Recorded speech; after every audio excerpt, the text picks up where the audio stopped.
नमस्कार, मैं हूं प्रशांत। आप देख रहे हैं स्वतो चैनल।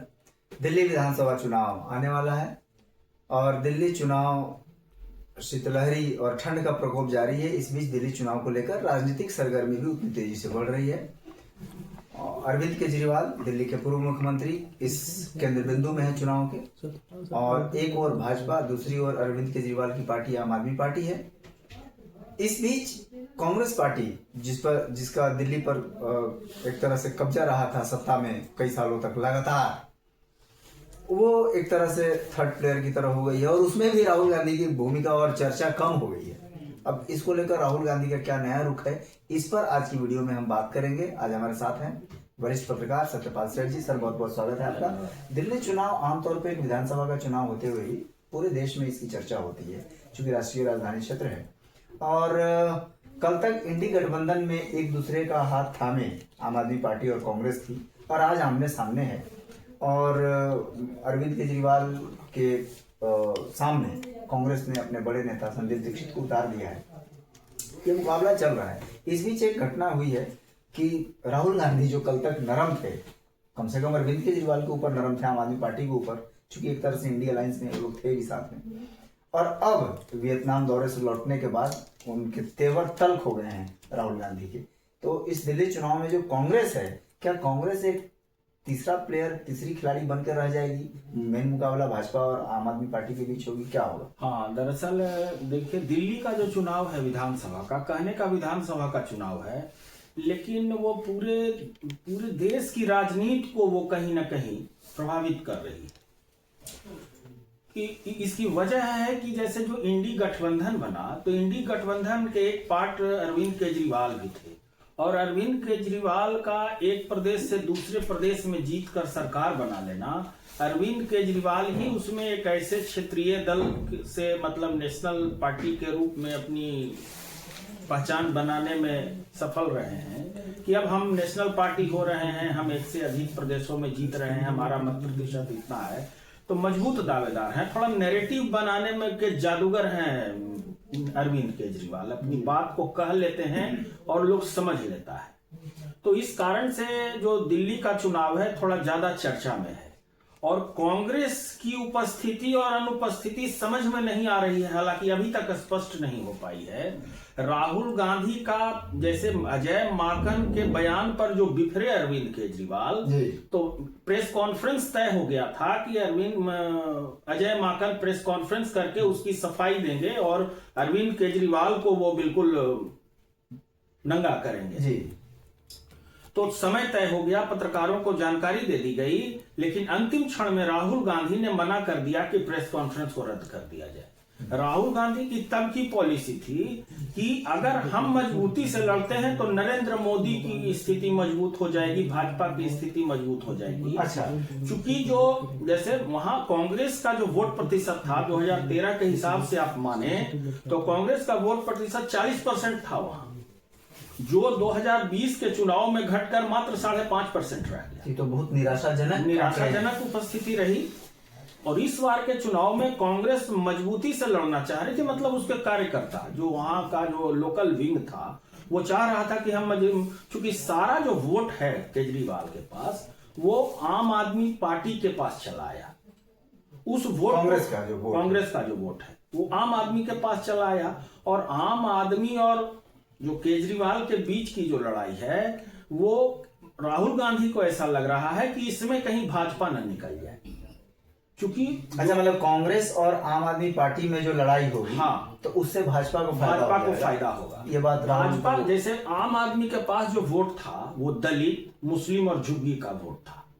तो दलित और जो झुग्गी का जो वोट है, अब झुग्गी वहां कम रह गई उस इलाके में, जिस इलाके में इनका वोट था उसको कहीं ना कहीं पक्का मकान देके या जिन भी कारणों से भाजपा ने उनको ये किया है। और मुस्लिम का झुकाव फिर कांग्रेस की तरफ जा रहा है। अच्छा, मुस्लिम चाह रहा है कि कांग्रेस ही आए, क्योंकि हमारा संरक्षण कांग्रेस कर सकती है। और एक मानने लायक बात क्या है कि वहां करीब टोटल 2 लाख वोट से जीत हुई है। जैसे जो जितने भी 70 विधानसभा क्षेत्र है, उसमें एक ही विधानसभा क्षेत्र ऐसा था जिसमें करीब 45,000 से एक कैंडिडेट जीता था। बाकी कहीं 5,000 कहीं 3,000 कहीं इस ढंग से मैंने वोट के जीत का जो प्रतिशत है वो कम था। तो मैंने टोटल अगर जीत का वोट काउंट किया जाए तो टोटल 2 लाख था। खुद केजरीवाल 20,000 वोट से जीते थे। जैसे जहां केजरीवाल का जो सीट था नई दिल्ली सीट 67,000 वोट केजरीवाल को आया था, तो मात्र 20,000 वोट से ये जीते थे। तो वोट का जो टोटल काउंट है पूरे सीट का माने तो 2 लाख वोट, अगर वो वोट अगर कांग्रेस काट लेती है तो जीत तो भाजपा की होगी। तो इस बात और को परंपरागत रूप से जो वोटरों का सामाजिक समीकरण है, तो कांग्रेस काटे मतलब वोट अगर लेती भी है तो उससे आम आदमी पार्टी का ही वोटर शिफ्ट होगा। बिल्कुल, क्योंकि भाजपा का जो काडर वोटर है वो इंटैक्ट है, भाजपा का वोट इसमें गया ही नहीं जी। और दूसरा एक अगर आप माने इसको आप बहुत सीरियसली नहीं कहें, एक माने हल्की बात अगर करें कि जब जब वहां महिला मुख्यमंत्री रही है वो पार्टी हारी है। वो सुषमा स्वराज हो, शीला दीक्षित हो और इस बार आतिशी हैं। अच्छा, तो एक ये संयोग है, एक संयोग भी माना जा रहा है कि महिला मुख्यमंत्री के बाद का जो चुनाव है वो पार्टियां हार रही। लेकिन शीला दीक्षित कंटिन्यू की थी। हाँ, एक बार वो कंटिन्यू की थी लेकिन हारी भी शीला दीक्षित थी। सुषमा स्वराज के रहते भाजपा हारी। तो अब जो राहुल गांधी जब वियतनाम गए तो वियतनाम के क्रम में जो समीकरण बना कि कांग्रेस को ही सब मिलकर अलग कर दिया। जो उनके इंडी गठबंधन के बाकी पार्टनर थे वो तेजस्वी यादव हो कि अखिलेश यादव हो, ममता तो पहले ही अलग कर चुकी हो, सब मिलके। तो ये बात कहीं ना कहीं खली है राहुल गांधी को।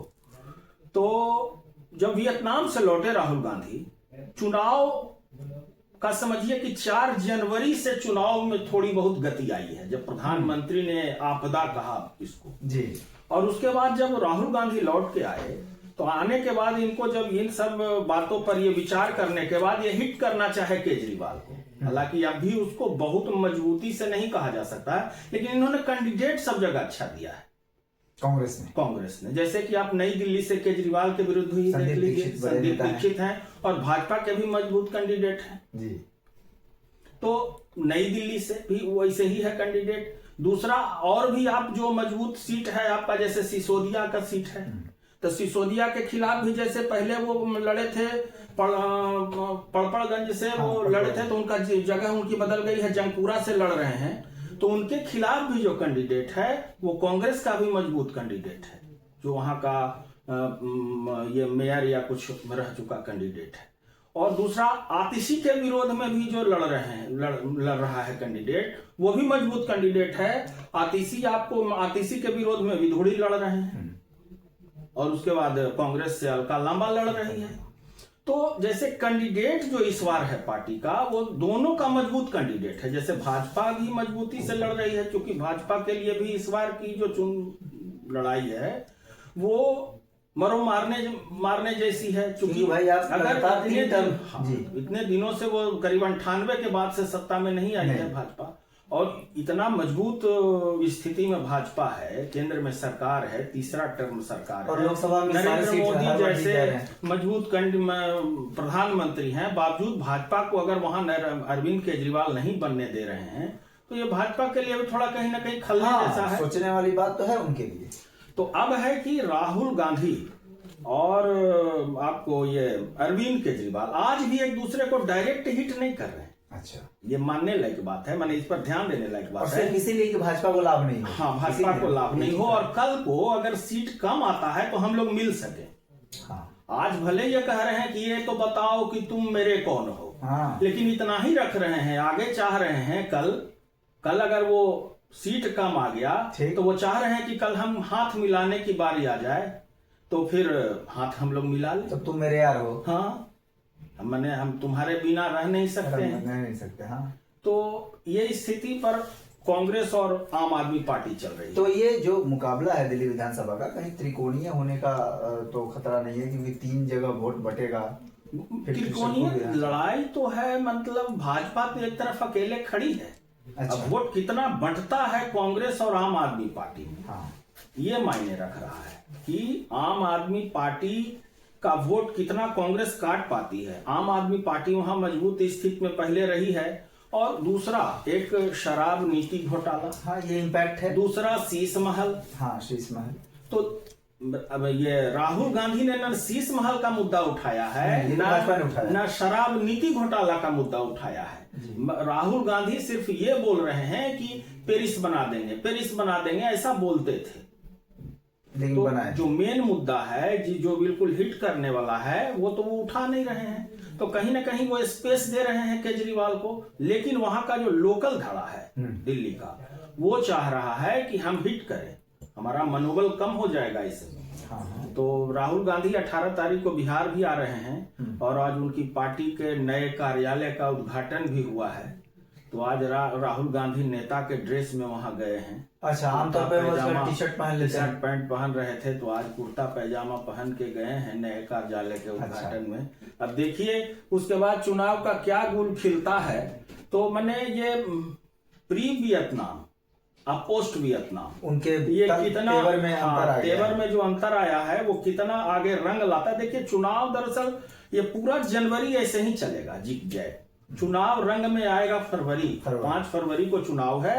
1 फरवरी से चुनाव का तेवर आपको पता चलेगा कि किस करवट ऊंट बैठने वाला है। अभी जो भी बात हो रही है वो सारी बातें ऊपर नीचे हो रही है। अभी कोई इसका आकलन नहीं कर पा रहा। ये जो नपा तुला संघर्ष है आम आदमी पार्टी और कांग्रेस के बीच में, इससे आपको नहीं लगता कि वोटर्स कंफ्यूज हो जाएंगे, मतलब और फिर वोट छितराने वाली स्थिति? हाँ, तो बिल्कुल, तो वोट जो भी छितराना है वो उन्हीं दोनों में छितराना है। देखिए दिल्ली की जो शक्ति है वो उपराज्यपाल के पास है। मुख्यमंत्री कांग्रेस का बने कि मुख्यमंत्री आम आदमी का बने, ये एलजी के हाथ में है। तो अगर सत्ता भाजपा के हाथ में आती है, अगर वहां की जनता इस बात को समझ जाए कि अगर पावर भाजपा अगर वहां जीत जाती है तो जनहित में होगा।